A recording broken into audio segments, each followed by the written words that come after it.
ज्ञानवापी प्रकरणानंतर आता आणखी एक प्रकरणात न्यायालयाने मोठा निर्णय घेतला आहे।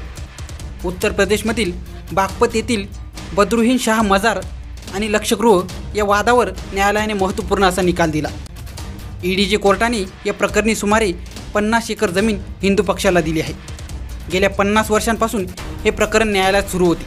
ही बाब 1970मध्ये पहिल्यांदा उघडकीस आली, जेव्हा मुकीम खान नावाच्या एका व्यक्तीने मुस्लिम बाजूने लक्षगृहाचे वर्णन करून बद्रुद्दीन शहाची कबर आणि कब्रस्तान म्हणून सांगितले। त्यानंतर अनेक वर्षे हे प्रकरण न्यायालयात सुरू होते। या खटल्यात ब्रह्मचारी कृष्णदत्त महाराज यांना मुस्लिम पक्षातर्फे प्रतिवादी करण्यात आले। यात सुमारे 50 एकर जमिनीच्या मालकी हक्काबाबत न्यायालयात प्रकरण सुरू होते। हिंदू पक्षाच्या वतीने न्यायालयात पुरावे सादर करण्यात आले।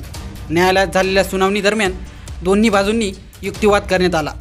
हिंदू बाजू म्हणते की महाभारत काळापासून लक्षगृह अस्तित्वात आहे, त्याचा इतिहास पांडवांशी संबंधित आहे।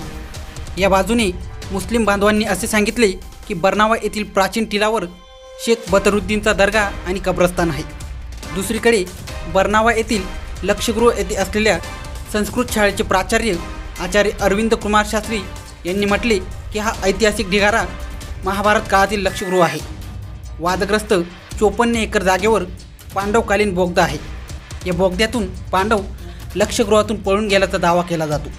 त्याचबरोबर या ठिकाणी सर्वाधिक उत्खनन झाल्याचे इतिहासकारांचे म्हणणे आहे।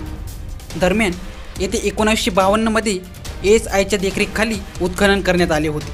त्यामध्ये अनेक दुर्मिळ अवशेषही सापडले। येथे उत्खननादरम्यान 45,000 वर्ष जुनी भांडी देखील सापडली, जी महाभारत काळातील असल्याचे सांगितले जाते। लक्षगृहाची कथा महाभारतातही वर्णन केलेली आहे। दुर्योधनाने पांडवांना जाळून मारण्याची योजना आखली होती। त्यांच्या मंत्र्यांनी बांधलेले लक्षगृह त्यांना मिळाले होते, असे हिंदू समाजाचे म्हणणे आहे।